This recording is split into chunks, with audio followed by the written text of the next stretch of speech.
Hey folks, my name is Luke Dickin. I am talking to you now as part of the HPU programming class, as part of the Imagineer Spotlight. So obviously this is recorded, so you can't sort of heckle at me in real time, but if you want to connect with me on Twitter, I am at Luke D, and I will throw my email address up at the end for you. So I'll start off by saying a few words about who I am and why you should care what I've got to say. I got into AI at a pretty young age. I started playing a game called Creatures. I'll come back to this in a little while. But I played this game when I was, say, 13, 14, that kind of age. And it was a really heavy AI-driven game, and it got me really interested and excited about the field. So what happened then was I started, I read papers and I played about with tech demos and, sort of 15, 16 years old at this point, downloading stuff on this is kind of showing my age a little bit, but at this point I'd got a really fast computer. I'd got a Pentium 75, and I loaded it up with all these little things and played about with them, and kind of from that point on I knew that I wanted to do AI as a career. So fortunately for me, it's kind of an easy thing to do in Scotland because we have Edinburgh University, which is a really big artificial intelligence kind of place. At Edinburgh we invented half of like classical academic AI. We've been doing it for a number of years, so I got into there to do my bachelor's, studying AI and maths to begin with, and it turned out that was a really bad choice. So at Edinburgh you had to do AI with something, and I thought, oh, well, I quite like maths at high school. It turns out, no, I didn't like maths at university. It just so changed over to do computer science. That worked out a lot better. So computer science and AI for my bachelor's, or as we like to call it, a degree in Lego, because what we were doing for the most part was making little robots up and sort of building Lego chassis around them and letting them run around the lab and stuff. So that was pretty cool. I stayed on at Edinburgh to do a Master of Science, and then I decided that I wanted to get more into researchy type things. So I moved over to a university in Glasgow, and I took, I started out doing a PhD, and then they offered a research master's course, and what had happened is they'd picked up scholarship money for this course, and then they'd forgotten to sort of advertise the fact that they'd got scholarship money and they didn't have many applicants. So they said, all you new PhD guys, why don't you transfer over and you can do this for a year, learn a lot more about this particular field, this one field of AI, and at the end of it you'll be a lot better set up for your PhD, which actually worked out for me. So I'm now I'm trying to finish up the PhD. It's not going so well because I keep getting distracted by stuff. I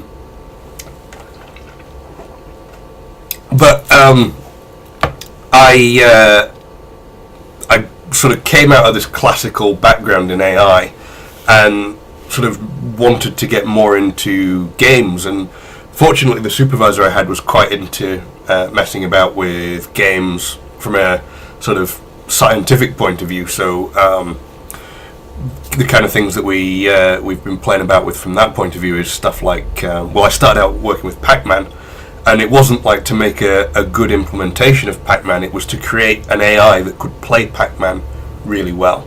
That was kind of an interesting challenge, and that's the kind of thing that there's still going on in the scientific community, is finding ways to use games in such a way that it enhances our understanding of AI, which is, it's really quite interesting, and it's a practical way of getting AI to move forwards, but it's not really what I wanted to do. So what I've been doing is moving more towards the games industry, So my PhD research is very industry focused, and then I found that really I wanted to play about a lot more. As alongside doing my PhD, I've also founded my own little studio. There's now 2 of us working kind of ish part time on tech demos, just sort of looking at what we can do with AI, and that is where the game that you guys have been playing, the Easy Money game, that's where that came from. So Heather Decker Davis, who's my partner in crime on most of my projects at the moment, Heather's an artist and a designer, and she had this game that she was working on for her master's thesis, for her Master of Fine Arts, which was all about sort of risk and reward and progression. And what she wanted to do was start looking at procedural level generation, and that happened to be something that I had code laying about for. So we started working on this thing where I was just going to give her the code, and then I started sort of looking at how we could integrate it a bit more closely, and we ended up actually sort of creating this thing it's playable. It kind of does what we wanted it to do. We want to take it further, but we don't really have time. So that's where the game that you've been playing comes from. But I mean, aside from that, I also do a lot of other stuff. Right now, I'm the chair of the International Game Developers Association's special interest group on artificial intelligence. I'm a director for the Scottish chapter of the IGDA, and I also write for a bunch of websites. So you might be familiar with Alt Dev Blog a Day. A lot of my work there gets picked up for Gamma Sutra. IGDA Perspectives, that's a monthly newsletter for the IGDA. I've also been recently involved in putting together a textbook that's coming out next year, actually, next summer, I think. It's called The Collected Wisdom of Game AI Professionals. I've written a very small part of it, but I've been assistant editor for quite a big chunk of it. And also, I am an organizer. So from my work with altdevblogaday.com, we've ended up forming the Alt Dev conferences, and these are a series of events that we put on the internet. We do them for free, so they're free to attend, they're free to watch afterwards, and it's all online so that everybody can participate, and we sort of get a bunch of game developers together to share their knowledge. So that's kind of the stuff that I do that keeps me away from both making games and also finishing my PhD.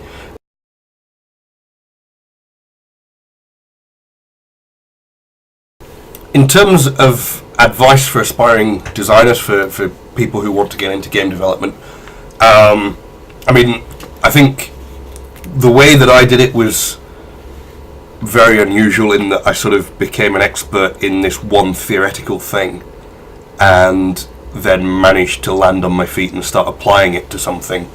I don't think that's, well, I mean, if you guys are taking a games programming course, that's certainly not necessarily the route that you're going to take. So there's a few things that I would suggest, though, that are probably important. I mean, one thing is to play a lot of games, and that kind of, I don't know if that sounds ridiculous or not, but playing games is really important. Not in a sort of sitting around in your pants kind of way, but actually having a good, deep understanding of the games that are being made, that have been made, and understanding like how everything ties together. Because if you, like, the games that are out and have been out are almost like a family tree, and you can trace the lineage of certain mechanics and certain aspects of gaming, and you can actually see where it came from and how it's evolved over time. And if you can look at that and understand that, then you can actually look at applying that to what's going to come next. So play games, but don't just sort of play them and then put them down and walk away. Analyze them and deconstruct them in your head and have an understanding of why they're put together the way they're put together and why that works. Make games. Make games all the time. If you're not making, and I'm going to say something that is totally do as I say, not as I do, because I don't get much chance to play about with making stuff. But make as much as you can, because the more you can experiment, the more you can play about, the more experience you have, then the more sort of knowledge you have, and that is important. I mean, just a couple of months ago, I actually did get a chance to do something, and what I decided was, well, I've never made like an RTS kind of game, so I put together, this was just sort of in a weekend, RTS camera, controls, selecting units, ordering them around. It's not necessarily a game. It's certainly not something that I would say, oh, hey, go and play this. At the same time, it's something that completely broadened my understanding of something. I now have a better understanding of the challenges in making an RTS game because I tried to do it. And just playing around and sort of trying things, it's important. So you're going to be playing games, you're going to be making games, talk to designers. You have today a very sort of broad opportunity, unlike anything that's been there previously, to engage with existing designers. These guys are on Twitter, they're on Facebook, they are all over the place, and the internet means that you can actually grab hold of them and get chatting with them, not in a sort of oh my god, tell me what you're working on now kind of way, because nobody's going to react well to that. But if you can just sort of be present as part of that community and interact with them, and then you'll build up like a trust and a rapport in such a way that, I mean, the situation I'm in now is if I actually, if I want some advice about something, I have a very broad base to draw on to say, what do you guys think to this? So the RTS game that I was telling you about, RTS toolkit, whatever it wasn't really a game. I started putting it together, and I was like, I don't know if this is actually going to come to anything. So I popped it up on Twitter, and because I've sort of built this network out, I was getting feedback from developers. So, it's not a question of confronting people and saying, assess my work. But if you can build that network up, then later on they will be able to assess your work and be willing to assess your work. And that is sort of very, very important. And I mean, I'm talking about sort of online community to a greater extent, because obviously, I mean, most game developers are not in Scotland, and I am.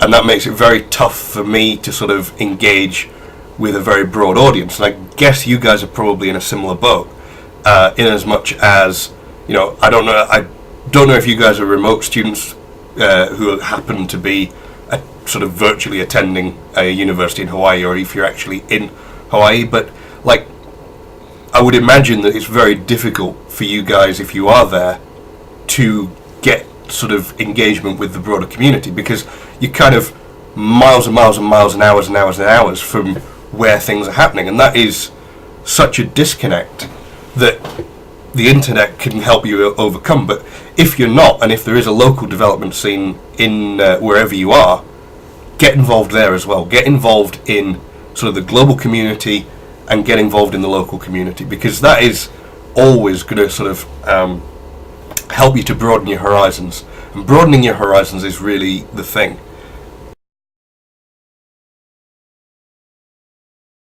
So the question of sort of what are games companies looking for in new hires, how can I get hired, is a very relevant one. It is easier than ever now to make games, right? We have Unity, we have all these sort of free tools that we can use to just get started, make games, throw them up online, and people can play them. People can, even just getting it up on the App Store, people can buy it then. I mean, it's not just a case of, oh, here's something I made, go play it on the internet. People can, we are all in a position where people can buy our games, and we can find ways to monetize, and we can actually turn that into, in an ideal world, we can turn that into a profession. That is amazing, but the success stories are more talked about than the failures. and there are an awful lot of failures. I mean, it is not something where you are guaranteed success. Equally, there are so many people now graduating with an interest in the games industry, with game development degrees, that it's actually becoming very hard to be hired. So we've got this this kind of situation where making games is easy. Making games professionally is hard. And there are definitely, I mean, I have to sort of fully disclose, I have never actually made games professionally. I first started in the games industry in 2008, and I did a couple of weeks work on Grand Theft Auto 4, and then the next year I did some work on Red Dead Redemption. Those are the only times oh no, they're not actually, but those were the first times that I was paid to work on a game. Since then I've done a couple of bits of consulting on some titles that are coming out or have recently come out. But, you know, easy money is not making me any money. I am not making a living making games. I am making an occasional bit of pizza money making games. However, with that said, I think that there are definitely some things that will highlight how you can join the industry, how you can actually overcome this hurdle. Because there's a lot of people graduating, like I said, but at the same time, there are also a lot of people who are not standing out from the crowd. They are not differentiating themselves. So these are the guys who do not necessarily get hired. These are the guys who maybe they make a game, maybe they put it out, maybe it doesn't do so well, and then these are the failures. And these are the kinds of guys who, and I'm saying guys and girls, I tend to use guys as a sort of genderless term, but I think it's important to recognise that, you know, there is no particular gender required for being a game developer. But these people who are not doing particularly well, these are the guys who do something 9 to 5 and then finish. These are the people who want to go to the bar. They want to have some sort of life. They want to have, well, so a great way of looking at it is a work-life balance, right? This is something that we're reasonably familiar with. We want to balance our work with our life. Well, it turns out that yes, you can do that, but what that really is a compromise. And if you're willing to compromise like that, then basically your work is mediocre and your life is mediocre. And I can kind of say that because I am a terminal workaholic. I am not really that sort of socially minded. I am quite happy to sit at my desk for 12 hours a day, 6 or 7 days a week. But it's getting me places, and this is the kind of thing where, what are games companies looking for in new hires? They want to see passion. They want to see that you actually go beyond sort of your games course. They want to see that you've done things that you didn't have to do. You know, coursework is great. Coursework gets you your degree. Everybody's got a degree. What have you done that's different? And that is the kind of thing that you have to ask yourself. And if you don't want to do that, if you want to sort of finish at 5 o'clock and go to the pub, that's fine.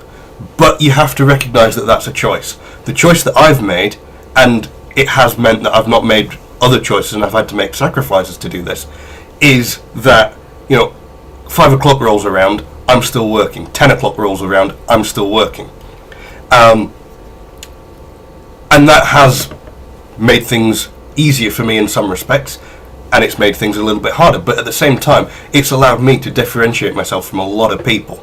Because, I mean, even now we're at a point where even going above and beyond your coursework and your degree isn't really going above and beyond what is average for a lot of games graduates. If you think about something like the IGF, so every year, I don't actually have the numbers, but there are an awful lot of submissions to the IGF, student submissions.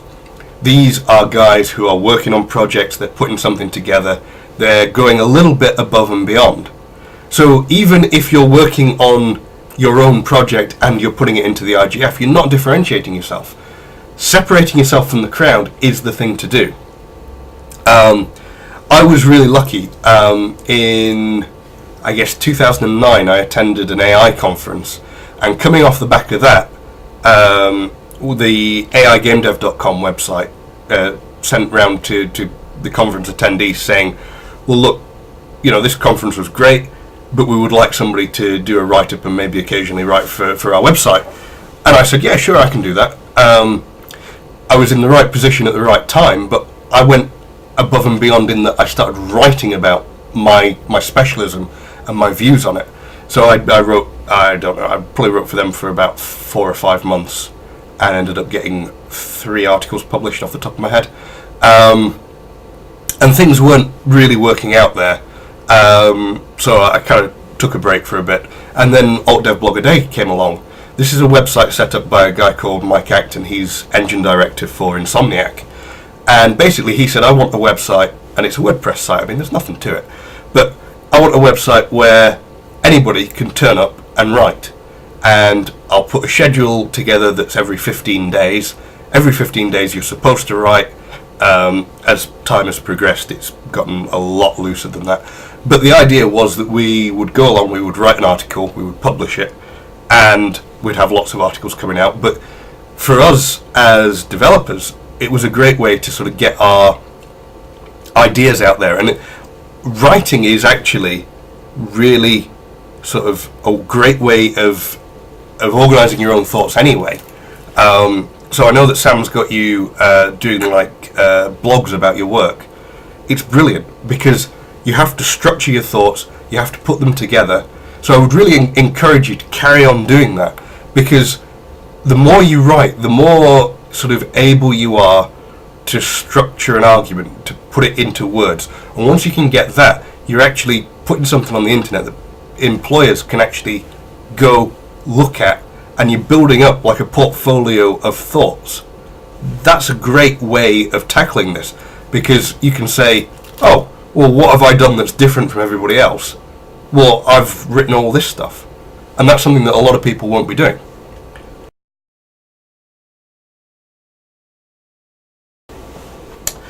What makes a great game? That's a really tough question, and I wish I'd written some notes about it before I set off recording this. Great games come in a lot of different shapes and sizes and formats. There is no one answer. There is never going to be one answer. Great games are games that you want to go back to. And so, I mean, we've just had a Steam sale, so I've picked up too many games.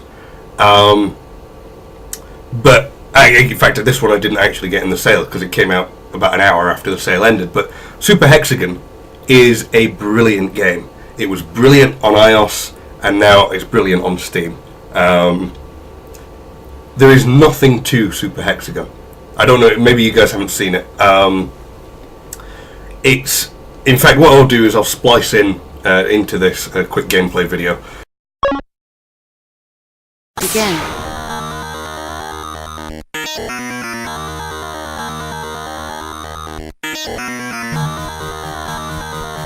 Line. Begin.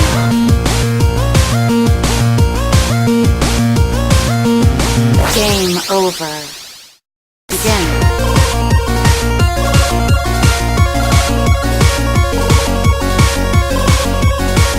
Excellent. Line. There is nothing to this game. It is, you're the dot dashing around avoiding the lines. What is that? Absolutely nothing.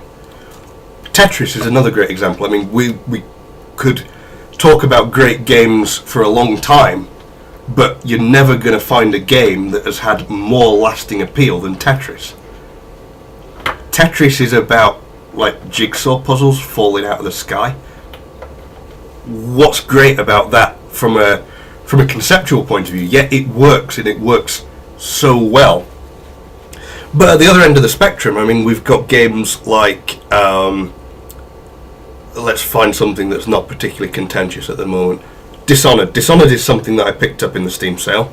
I've played it through once now. I'll go back and play it again at some point. It's a brilliant game. It is completely different from Tetris, from Super Hexagon. It is narrative-led. It is freeform. It is absolutely stunning visually. But it's doing something completely different. It's not a puzzle game. It's not something where you can sort of solve it, but it's allowing you to play through a narrative, but play through it in your own way, and that is very interesting to me as a sort of AI person, because one of the big things that we're going to have to face is the way that the world reacts to the player. And Dishonored does that reasonably well, but in a fairly confined kind of way. Mass Effect is another great example of this, where, I mean, from a technical point of view, it's not that fancy, but just the fact that choices that you're making, and even minor choices, are coming back to have consequences, and not necessarily the obvious consequence, is very interesting from an AI point of view, and from a gameplay point of view, and from a sort of, even from a narrative point of view. These are becoming the kinds of experiences that make a different kind of great game. And I think that is important. There is basically, I would say, a few ways that you can make a great game. One is to get one hook, one thing that is simple, and then juice it. This was a talk at, I forget where, but it was a talk given by a couple of guys whose names also escape me, but it was about adding juice to your game. And what they made was, they made a game that was just a block smashy Breakout clone, and they made it black and white, so it looked like Pong. And okay, it's a game, it's fair enough. And then they said, well, this is not great, and what we want to add is we want to add juice, and this is their term. And they started making like simple stuff, like when the level loads, rather than just the blocks appearing, they drop in from the bottom. And then what they do is they said, well, we can take that a stage further, and they drop in, and then just sort of, the gravity, and then they sort of wobble a bit as they lock into place. They added music, they added sound effects, they added colours, they added, instead of a block just disappearing when it gets hit, it sort of smashes and disappears, like as a shatter effect, using particles. Brilliant. A particle trail on the ball that you're knocking about for the Breakout clone. Absolute, and just by adding these effects, the gameplay hasn't changed, but the game itself is a lot more compelling. And if you look at something like Super Hexagon is a brilliant example of this, because if it was black and white with lines flowing at you, it would be dull. What makes it interesting is the franticness of the pulsating colours, the music, the fact that it's not just a line coming at you, it's various thicknesses, it's sort of the way that the timer is playing off with the increasing level thing. All of these things are not gameplay, and they are not changing the experience in any way other than to add juice. And because of that, Super Hexagon is brilliant, whereas some sort of bland hexagon would be ignored completely. So, I mean, it's hard to define what makes a great game. If I could give you a formula for it, I probably wouldn't, because I'd be too busy using it and making millions. Juice is definitely something to pay attention to, but at the same time, rich experiences and giving the player a very sort of immersive, kind of engaging feeling world to play in, that makes for a great game. Letting the player do stuff with their friends and build up social connections, that can make for a great game. So these are all sort of various sides of the great game coin. And I don't think anybody has created the one and only true great game. We're seeing a lot of different things coming together. Great ideas exist, and bad ideas can be made great. And that's kind of what's exciting about games, I would say. So we've got some questions coming in from the class on the blog thingy. So I'll just go through some of these. And I have paraphrased some of them, so these aren't exact quotes, but I needed to fit it on the slide.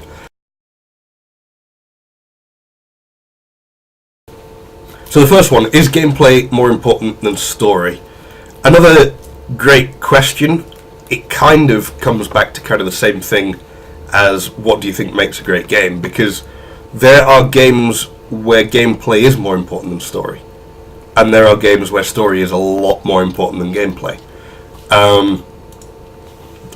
I think that it would be fair to say that in general, gameplay should take precedence. Well, that's probably not strictly true. If you have to compromise on something, you should remember that you're making a game.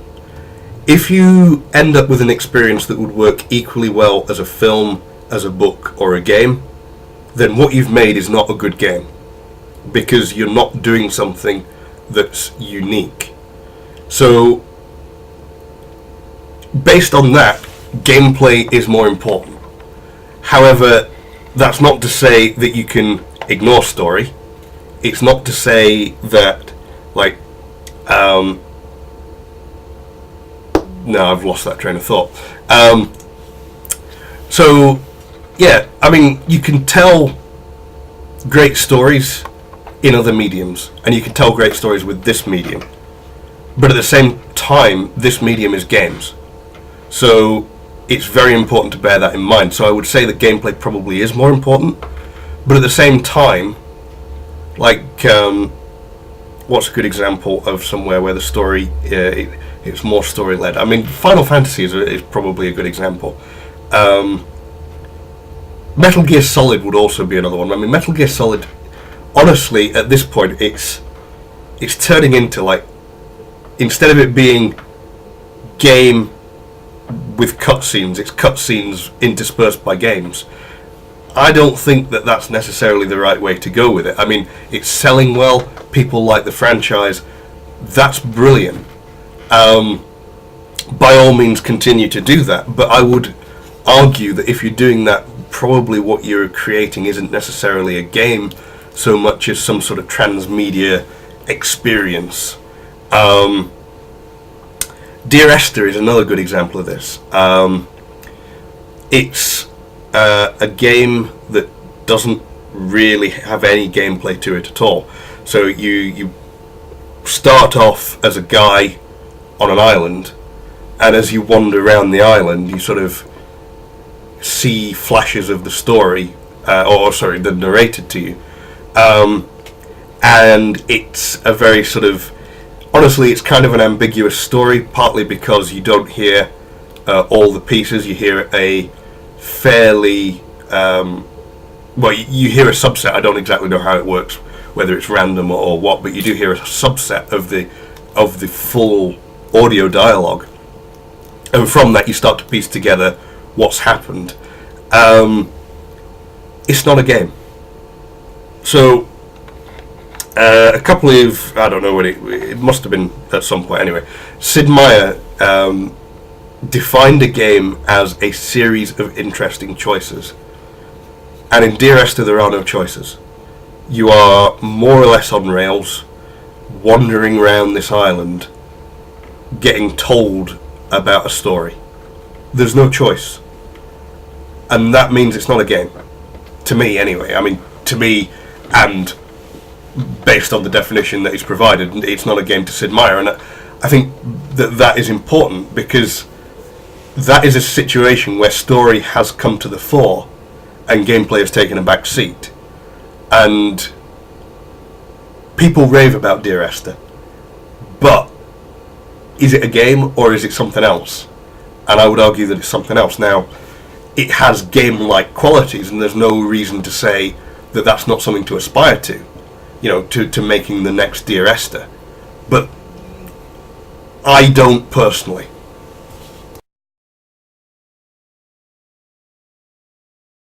So this is a really good question.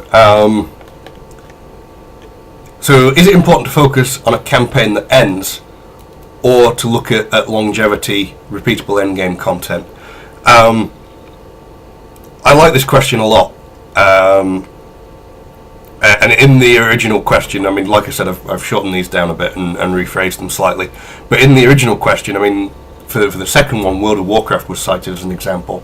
And that's a nice example, I think, of this repeatable endgame content thing, where people are quite happy to get together and take on, I'm not an endgame World of Warcraft player, so I don't know the names, but, Raid Boss A is Monday night, Raid Boss B is Tuesday night, and then next week we're going to do it all over again, and we'll keep doing it until new content comes out.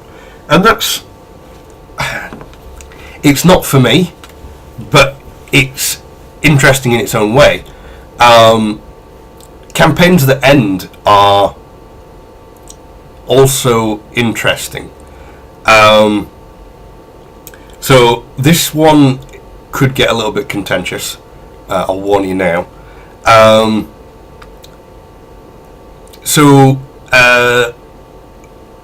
of the parts of the question in the original was which was the better business strategy, and this is a very interesting question. Again, looking at some of the recent choices that have been made.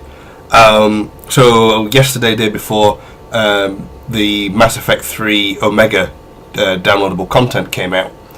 This is content that comes in the middle of the campaign.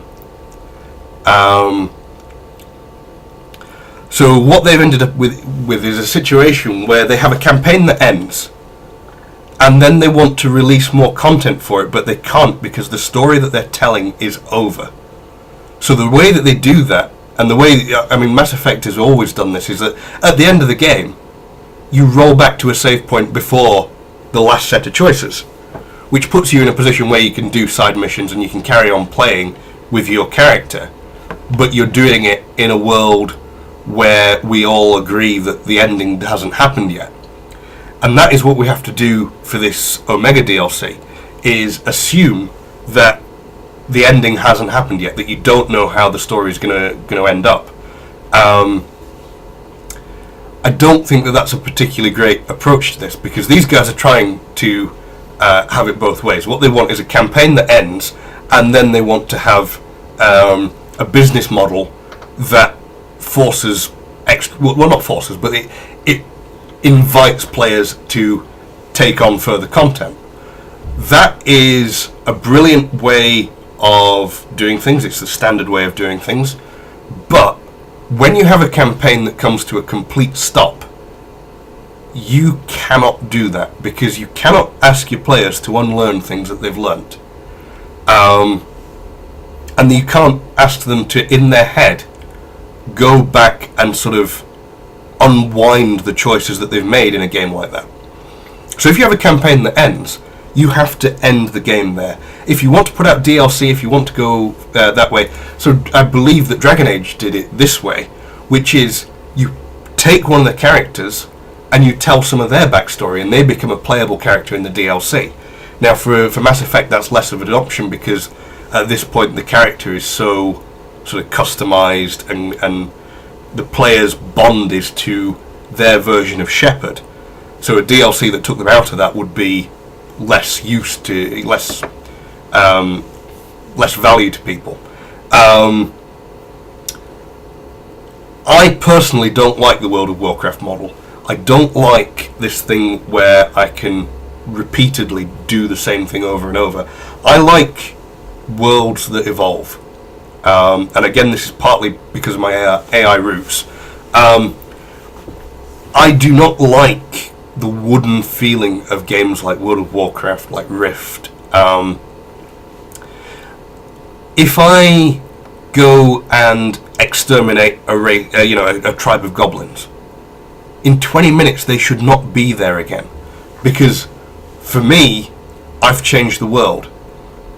But again, coming back to the Sid Meier definition of meaningful choices, killing those goblins is not meaningful if it doesn't have a consequence, and it doesn't, because in 20 minutes they're going to respawn, 10 minutes, whatever it is. That is problematic for me, and the fact that I can go kill this sort of world boss or dragon or whatever, and next week go and do it again. Why? What am I actually achieving? How am I advancing the story? And then you look at so for me a good counterexample is Eve. I played Eve for too many years. I think it was about 5 years I played for, and I was a guild leader, and it was just a dark time in my life. I'm nearly over the PTSD. But most of the Eve game is set up in such a way that it's a sandbox and it's player driven.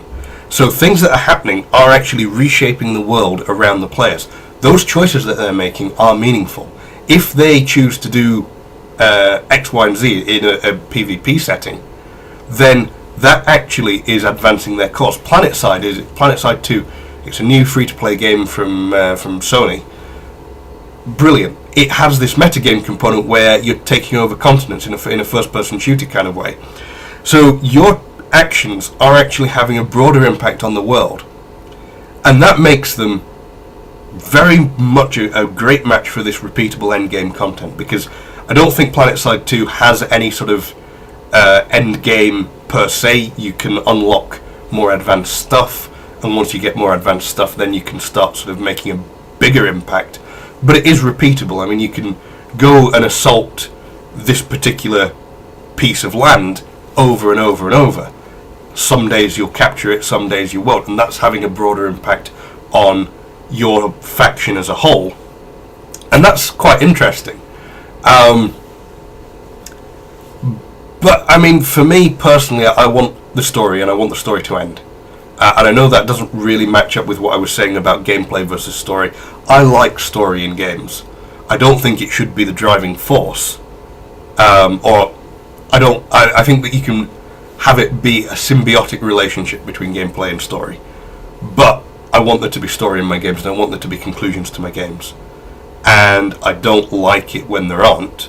And I certainly don't like it when you leave it on a cliffhanger ending so that you can bring out a sequel and I'll have to buy it to find out what happens next.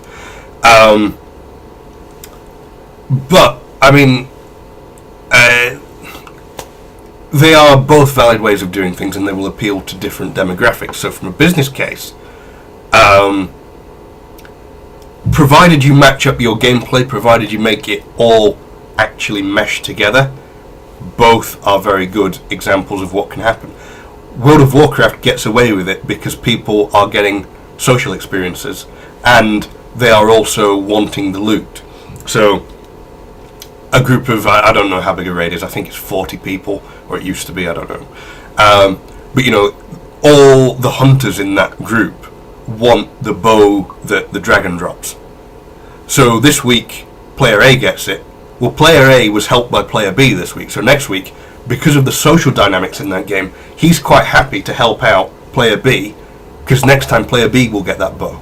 So everybody's helping each other out, but it is the social aspect of it that is driving, repeating the end game content. It's not the fact that people want to play that content. It's not the fact that it is so, oh my god, awesome, that I have to see it again. So if you can make everything match up, and if you can actually get the drive into the players for why they should be doing this, and then have that match with the way that it actually is perceived, it can be a great business strategy. Bringing out DLC for games is an equally good strategy.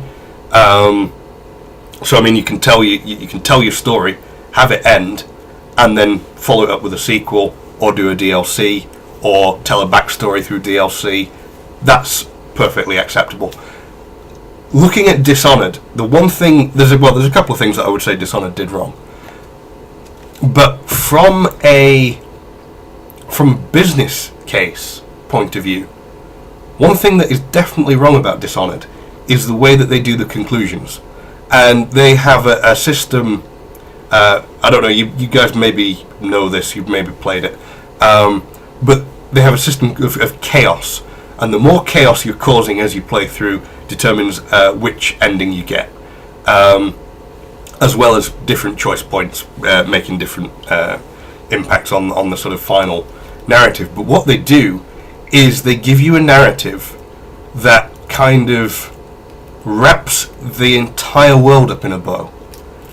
And that's great from a this is an enclosed story kind of point of view. It's satisfying, it's compelling, and you get a lot of closure from that.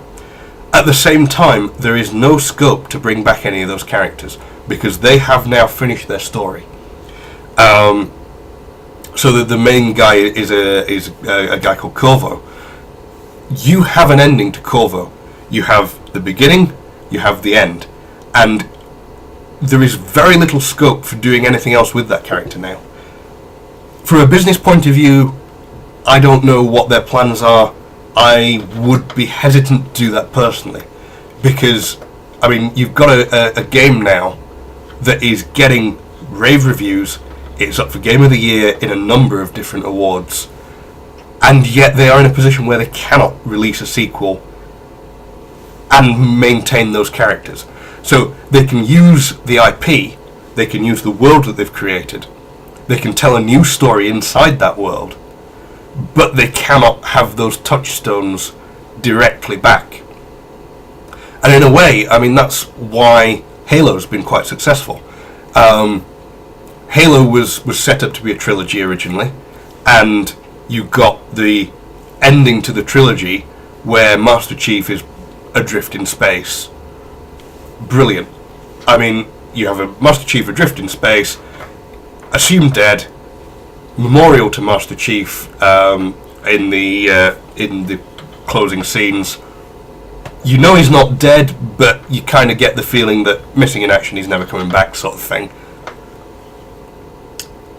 And then they want more money, or they want to carry on telling stories in that universe, depending on how cynical you're feeling. They're able to do that because they didn't actually close that door. So you've got to be very careful in terms of both business strategy and in terms of what you want to do with your characters, that you don't paint yourself into a corner. Because if you paint yourself into that corner, you can't get out of it. These guys have ended Corvo's story. They can't get out of that now. I mean, they may find a way, I may be proved wrong. I think it would be tricky for them to do it, though. So, for me personally, I would prefer campaigns to end and a new story to start, and a new story that maybe told the next chapter in those characters' lives. I'm quite happy for that. I think that there is also a valid cause to draw a line under something. This character's story is now finished, and we will tell another story inside this universe. That can work as well. So, you know, if that's what the Dishonored guys intended to do from the start, brilliant. I don't know how well that will work, because my understanding is that that's the plan for Mass Effect. Shepard's story is now finished. Whatever happens with Mass Effect will be based around the things that happened with Shepard, but using a different protagonist. That works because the interaction your Shepard had with the world made the world very rich, and particularly if they can pick up the choices that you've made so that your Shepard has actually changed the world, and then you can pick up and be somebody else.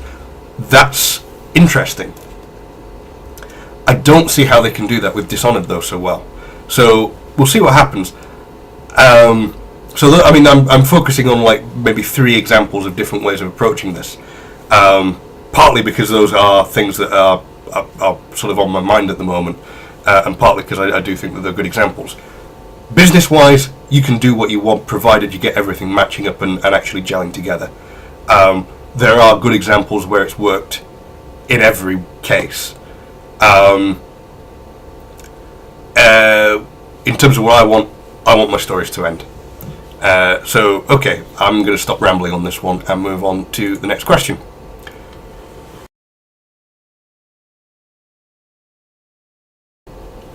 So So the next question is, what were your favourite games which inspired you? That is a pretty good question. So I mentioned Creatures when I was doing my introduction. Creatures is it's an artificial life kind of game. So the way I explain it a lot of times is that it's a Tamagotchi on steroids. So each of these little guys is it's like a little furry kind of creature that wanders around a landscape. And it is represented by a genome, which is being evolved in a genetic algorithm. And what the genome is encoding for is essentially a neural network, and it's also encoding some of its knowledge about the world. So you end up in a situation where you can reproduce these little creatures together, and they'll get together, and you can train them, and you can sort of teach them that some things are good, some things are bad, mostly by positive and negative reinforcement. And what this ends up being is like a little life simulator, and you've got these like little pet things that you can teach, and they will learn to speak and interact with each other, and then that will be passed on to the next generation through the way the genetic algorithm works. Which, I mean, this is a really powerful thing. It's great that we can do this kind of thing, particularly when you're a 13-year-old kid, and you sort of see it and go, wow, this is crazy. So this was probably, I mean, this is the most important game to me as a sort of life-changing event, is seeing this and suddenly realizing that games can have this crazy sort of simulation kind of thing to them, and they can also include like life in a way, and that is really quite powerful. It's something that we don't see much more anymore. So that was the one that got me started, and that got me into AI for games. And since then, I mean, I've probably been playing games since before I could talk. My mum and dad, well, my mum was a programmer and my dad used to be an IT manager, so I've been sort of surrounded by computers since I was born, pretty much. Like my first game ever was a game played on the on an old Texas Instruments computer. It was called Tombstone City 21st Century or something. And I mean, I had a Spectrum something or other when I was about 4 or 5 that was kind of my computer, and then I moved on to an Atari ST, and I had that sort of growing up until I must have been about 13 when I got the like a 486 or a 386 or something. So I mean, I've been gaming for a huge amount of time, and picking a favourite game is kind of hard. I would say that probably the Mass Effect series has inspired me in some ways, because I can see, I'm now at a point where I can understand how their narrative system works just kind of by looking at it from an AI point of view. I mean, I don't understand writing particularly. I'm not sort of a writer by any means, but I can see how you would go about implementing this kind of thing, and the way that the BioWare have evolved that kind of dialogue choice point, and choice point becoming meaningful choice, is very interesting to me, because we've seen it going back to sort of old school games, sort of Baldur's Gate kind of era, and then coming forwards and looking at games like Knights of the Old Republic, where you were affecting the world and there were different endings. And then you move forward to a game like Dragon Age. Dragon Age introduced this origin story kind of system. And if you sort of look at what they were doing with Dragon Age, what they were actually doing was they were doing a trial run for Mass Effect, because the origin system allowed you to start a game, make some choices initially, and then have those choices come back. So as you started the game proper, as a character, you were in a variety of different places. So the state space for that actual starting point going into the narrative was very broad. And that was a dummy run for Mass Effect 2, because Mass Effect 2 allowed you to import your save game from Mass Effect 1. It brought in all the choices that you'd made, and you carried on playing in that same universe. And this is something that is very important, because previously, and I can't bring an example to mind, but we've had like, in fact, Infamous I think is one, where Infamous 1 had a multiple path ending. So there was like a good ending and a bad ending. I think there may have been in between, but I can't remember exactly. And one of those was considered canonical for moving forward into the second game. That is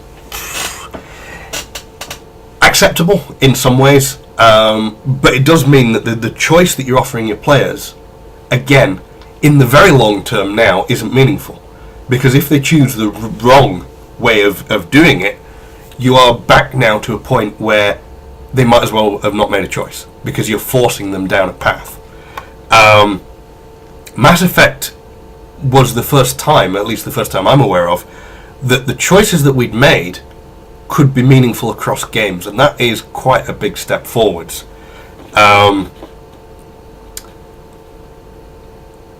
So, I mean, looking at how they're doing that, and I mean, more than anything else, more than sort of a technical issue, it's a combinatorial explosion issue. I mean, Mass Effect kind of boils down to, and this is going to sound in a way sort of insulting, but it's a choose your own adventure book, and it's a very complicated choose your own adventure book, but that's kind of what it is. You make the choice gets recorded, and that choice has certain impact on the world. So essentially you get driven to a different part of the story.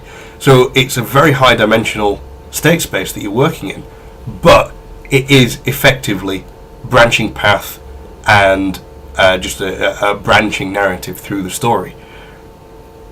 In a way it's very exciting, because in a way it's taking things in a direction that we, as an industry, we haven't really taken as far as it needs to go. But at the same time, it's technically it's not that sophisticated. So I mean, that it inspires me in some ways, because it is kind of the high point of where we're at now in terms of commercial storytelling and commercial AI-driven storytelling. I mean, you can kind of argue that it's not really AI, but it kind of is as well, because it doesn't fall into any better box. Skyrim is a game that has inspired me, but for very different reasons. Skyrim is shit. I mean, I enjoyed it. I played it for a long time. I liked the way that it was put together, but from an AI point of view, it's fucking terrible. You know, the fact, and there's sort of been a rumour going around that this is actually part of the design, but from an AI point of view, the fact that you can stick a bucket over somebody's head, they don't notice the bucket, and they don't notice that you're stealing because you've broken line of sight. It means that your AI implementation is too clever for its own good, because you've got this clever AI system where you need to have line of sight from your eyes, but you're not actually doing anything to ensure that that line of sight is maintained. It's not great, because what we should be working towards now is very believable characters. If we can make our NPCs act like humans and create a world where they interact with each other and they interact with the player, that is what we should be aiming for. And we can do it better than we have been doing, to be honest. The techniques are starting to be there now. The horsepower is starting to be available. Previously it hasn't been, and that's kind of why it's been so constrained. But now Skyrim is kind of an example of the way it shouldn't be done. You know, pathing for the characters is broken. They're not where they need to be. There are just bugs throughout the AI system in such a way that you are fighting with the AI system in a way. And it inspires me not because it's great, but because I know that we can do better and we need to do better. Another smashing example of this is the new Carrier Command remake. If you haven't played it, don't. It is horrific. So this is a game, I don't know, you guys probably, I would guess, are probably too young to remember Carrier Command. I just about remember it, but I was playing games at a very early age and it was probably way beyond me at the time. But you play the role of a carrier commander, and your carrier has, well, in the remake it has 4 flying vehicles and 4 tank type vehicles. And you're on an island chain and you've got to go take over the islands using a combination of vehicles and sending them orders. And you can jump into the vehicles and play it like a vehicle shooter type game. From that point of view, it's pretty good, and it's interesting that somebody's trying this because it's not something that has happened so much before. On paper, it's brilliant. On paper, you know, you set up a series of commands for your vehicles to execute. You take control of one of them. Maybe you've got a quick menu that you can order them to do other things. It should work, except it doesn't because the AI is so broken. It can't do, you know, you have vehicles being ordered between waypoints. It can't path between the waypoints. It is, you know, it will run into a rock on one of these islands and get stuck because it doesn't know how to work around the rock. You'll have a vehicle getting shot and it won't shoot back because the AI doesn't, you know, it doesn't have a behavior system that's set up in such a way that it knows to return fire. It will just sit there and die. This is the kind of thing that there is no excuse for, particularly when you've got a game that is set up around the concept that these vehicles have AI. That is part of the backstory to this game, and they don't, not even a little bit. So I mean, I'm not saying that they should be, you know, of a level where they actually could exist in the real world and we need to develop the kind of technology that would allow them to be tanks and planes in the real world, because that's unrealistic. But at the same time, we could actually be doing things that are much smarter than they are, and they're not doing. They're choosing to have crap AI, possibly because of budget constraints, possibly because of time constraints, possibly because of experience constraints. Who knows what the motivation for that was, but it didn't work out. It was a bad game because of this choice.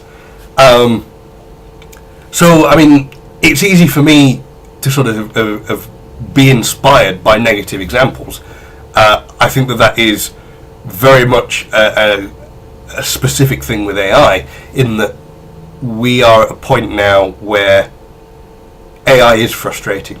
The AI in some games is frustratingly bad and it doesn't need to be. And that can motivate us. Whereas if you're leaning more towards other disciplines like graphics or gameplay, you haven't got these kinds of perpetual negative examples reinforcing this frustration. And, you know, they motivate me to do better, to actually push what we're doing, to explain how we can do better, and then make sure that we do better sometimes by jumping onto a project that's looking for an AI consultant, sometimes just sort of talking about it and writing about it, and people say, oh, I could use that. You know, I try to make my stuff accessible, and one of the things that I've been doing lately is going around the world giving lectures at conferences and at universities that are not very deep on technical details of AI, but I think a lot of people don't understand what AI is or how it can actually work for them. And that's important, that that sort of game designers and producers who don't know anything about AI, they can understand, or they can be made to understand, that AI isn't just the bit that makes the bad guys shoot back. Then they can start actually building that into their game designs, and we can all be making better games that are powered by AI. And that has been something that I've been sort of championing because of these games, which have inspired me to sort of say, no, this is shit and we can be doing better.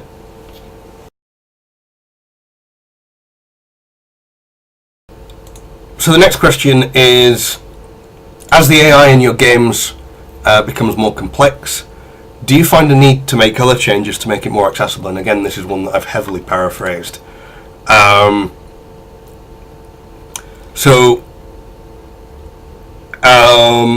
think there's a couple of points I want to take with this question. The first is that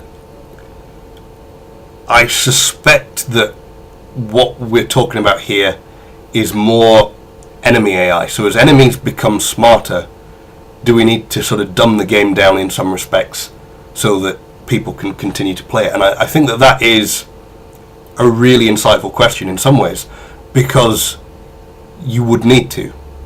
I mean, it also highlights what we need to avoid with AI, because AI in games is about making better experiences for players by letting the computer take more charge. I mean, the thing that I have been saying for a long time is that what we should be aspiring to is letting the computer be the dungeon master. So in a role-playing game like Dungeons and Dragons on the tabletop, you will have a bunch of people playing the game and a guy who is sort of stage managing the game. And what he's trying to do is a number of things, but he's trying to sort of allow the players to have a good experience, and he's trying to give them that great experience by sort of making sure that it's not necessarily too hard for them, but at the same time that they are being challenged. He's trying to make sure that they get to do what they want and they can interpret the rules in a way that lets them make their own choices and decisions. And in a way, what he's trying to do is get them to tell their story about this world. These are the kinds of things that we should be trying to do with game AI. It's not about making stronger opponents. It's not about sort of looking for complexity from that point of view. It's about finding ways to let the computer understand what the player's doing, what the player's trying to achieve, what the player's skill level is even. If we can actually sort of understand the player's skill level, then we can make decisions about how we're going to tackle the game and how we're going to lay out the experience for them in such a way that the AI itself is making the game more accessible. So, I mean, it would be trivial to make our NPCs harder and make our enemy AI, as you might want to call it, make it impossible to beat. And it's not that we suddenly have algorithms that will do this, but we don't need them. You know, if you want to actually have an unbeatable AI player, then you just make it so that the game rules are changed, so they have more health, more take less damage from weapons.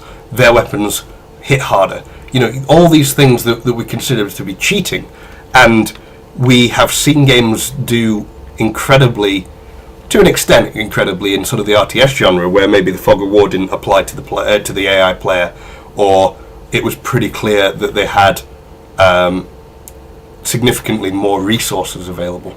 We've not seen that so much from the like the shooting genre, primarily because it is dead easy to make an enemy soldier get a headshot from about 4 miles away.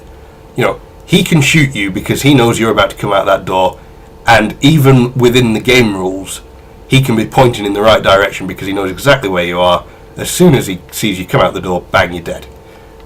That's not an AI solution, and it highlights that we're not actually looking to make the AI more complex. We're looking to make it more engaging and more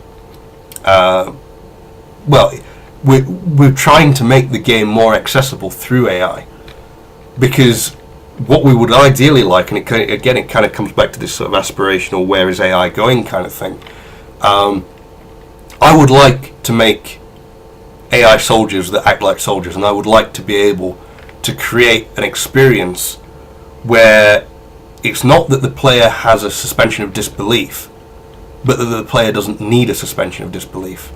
That the battlefield that we create is so realistic from a behavioural point of view, and the way that the world is changing and the way that the characters are reacting to the player is so realistic. It is so well tuned to match what the player's expectations are, that actually they don't need to know anything else. They can just turn up and do their thing. So based on that, I mean, it's not that as AI becomes more complex we need to sort of dumb the game down in any way to make it more accessible. It's, as the AI becomes more complex, we are actually naturally creating an experience that is more engaging and more accessible, and it will appeal to a broader group. So I'll give you a concrete example of this, of something that we're working on just now. Well, kind of working on. So you guys have been playing Easy Money. So what we're talking about, we haven't actually really broken ground. It's the next part of Easy Money, but we haven't broken ground on it yet. Is a system where we have a lot of analytics. We take metrics from all over the place about what you're doing in the game. From that, we can then start to learn player stereotypes. And if we can learn stereotypes about different kinds of player and fit you into like a sort of way that you play the game as a stereotype, then we can start to customize our game to suit you. So I don't know how much you were told about Easy Money, but Easy Money, all the maze spaces that you're playing in are generated procedurally. And some of you have commented that the difficulty isn't really right. That's something that we are going to be tuning, but we can tune because this procedural difficulty system is parameterized such that as you progress through, we've got sort of different curves of different parameters being changed over time. And what that allows us to do is change the difficulty in different ways, and we have a particular setup at the moment, but what we can do with that is actually start looking at how you're playing and how skillfully you're playing, and customize both the difficulty and the tone of the space to suit you. So if you're a player who is more interested in exploring all the mazes and collecting all the cash, we can start giving you broader mazes, larger mazes that have more interesting pickups and more sort of stuff for you to find, just based on looking at how you're playing for a few levels and saying, okay, I can now, based on this data analysis, it's implying to me that you're this kind of player, so let me build this level that's this kind, that has this kind of parameter setup. And we can also look at it and say, well, okay, you're a player who is dashing for the exit, so you're wanting a faster paced game. So what we can do is we can start putting more hazards in the game. It allows us to customize the game to suit you as a player, as an individual, rather than sort of saying, well, this is how the game is, and if you don't like it, if you don't fit our sort of our internal view of what an idealized player is, what our demographic is, then you are not going to get the maximum enjoyment out of this game. We can actually customize the game on the fly such that people can enjoy it their own way. And that means that we're not sort of using AI in an adversarial sort of enemy NPC kind of way. We're using it to do things behind the scenes that actually inherently make the game more accessible. So I think that answers the question.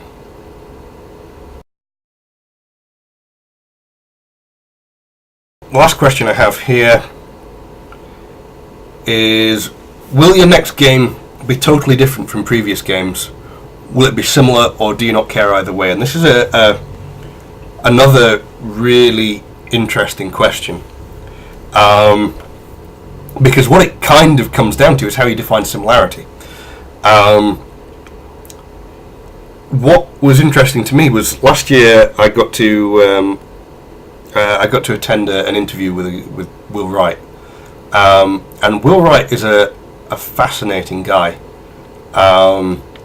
And at the time, I didn't have a whole lot of respect for him, mostly because I felt that like Spore had been really oversold in terms of its sort of AI-ness, and you could see that it was being overhyped, and the things that they were saying weren't going to come true, and then they didn't, and you were like, well, okay, so what you're selling is snake oil, basically.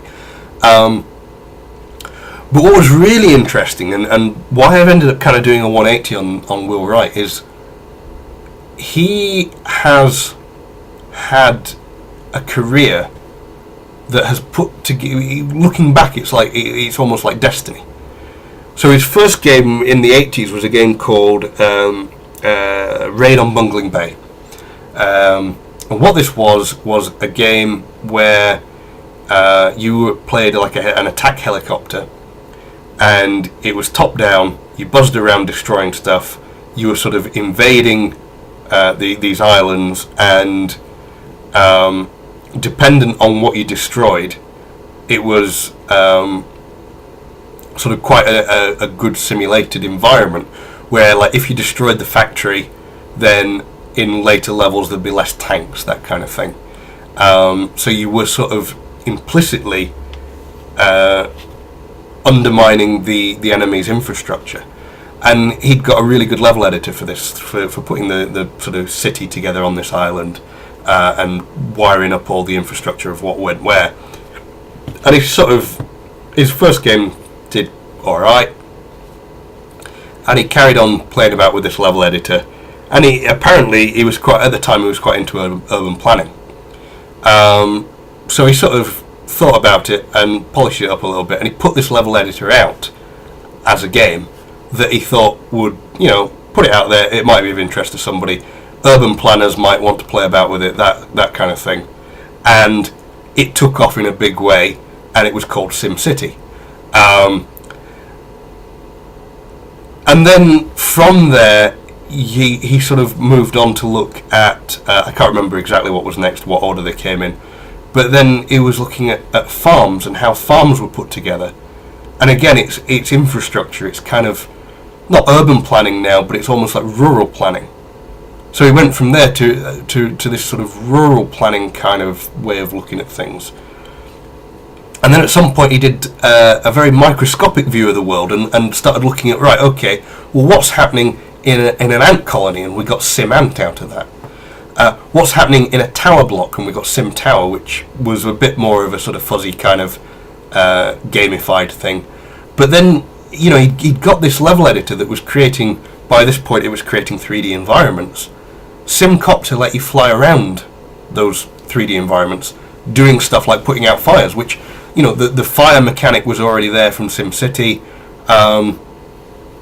So it's like this interesting progression where things have kept going, and it culminated in Spore. And you can, when you look back and you trace it back, Spore is like the culmination of this guy's life's work, where it draws in Sim Ant, where everything is on a very small level, and it's drawing in all the kinds of things that he's worked on previously, and everything in his career has built one on top of each other, Lego bricks, putting them together. So that, the question of will it be similar or will it not be similar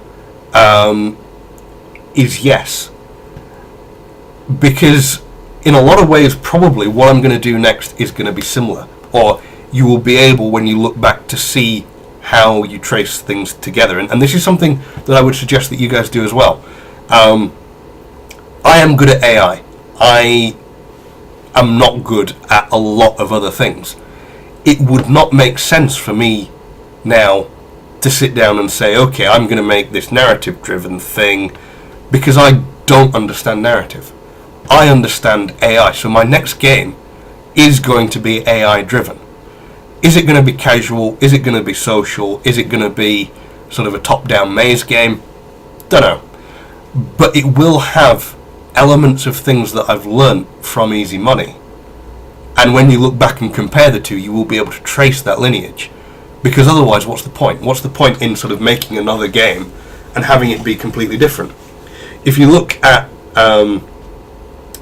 good studios, they do one thing and they do it well. BioWare, that is... Suddenly my camera's gone out of focus. So, yeah, sorry about that. Technical issues. So what was I saying? BioWare. BioWare do one thing very well, and that is this branching narrative thing. And if you look, you can, like I've already sort of talked you through, the way that one game built on the next, and it's introducing little bits here and there. This is the kind of thing that is what separates great game studios from mediocre ones. Understand your strengths, understand your weaknesses, and play to them. Because, I mean, I mentioned, I think I mentioned anyway, I've been recording this stuff for about an hour now, so Christ knows what I've said. But I talked about a previous little tech demo I was working on that was like an RTS camera and tool system. I did that because I don't know RTS games, so broadening your horizons is important, but at the same time, sticking with your strengths is also important. And I would say that you have to define your strengths in a way that allows you as much freedom as possible.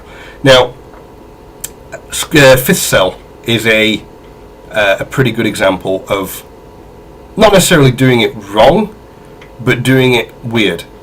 Because, I mean, Fifth Cell are basically well known for the Scribblenauts franchise. That is their big success. They've got it now on the DS, they've got it on mobile, and it's a launch title for the Wii U. Brilliant. Scribblenauts is great, Scribblenauts works really well. But they also have recently put out an Xbox Live Arcade game called Hybrid. Hybrid is like a weird cover shooter kind of thing. Which, well, let me just look at the Metacritic on it, but I do not think it did very well. I don't think it's just me that didn't like it. But I will just confirm that while we're talking.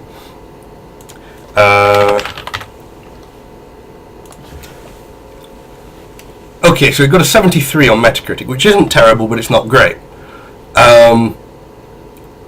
It's a weird choice because it's not their strengths. Their strength does not lie in shooters.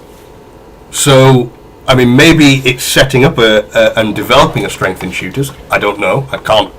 That's speculation. But coming out of the gate and sort of going, okay, this project is a shooting game. This project is a racing game. It doesn't actually work well because you're not becoming great at anything.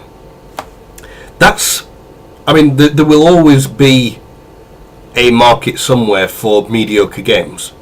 That's fine. Well, I say that's fine.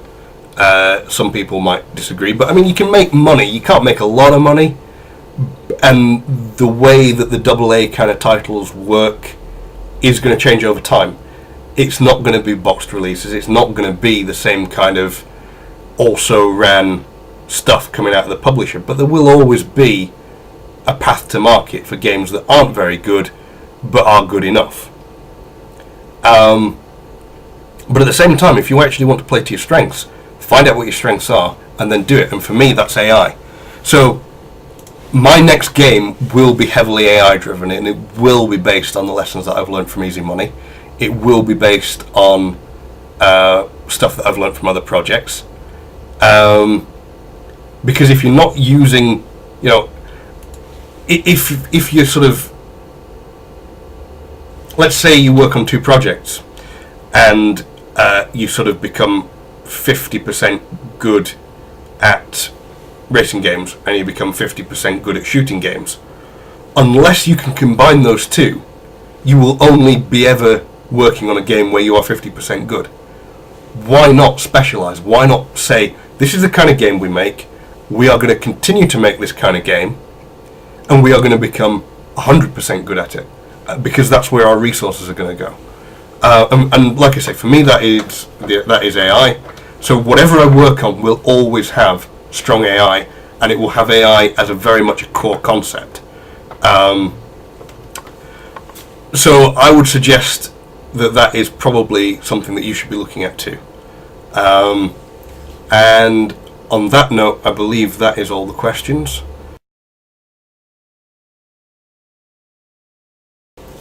the last thing that Sam has put up for me is to give you a parting challenge.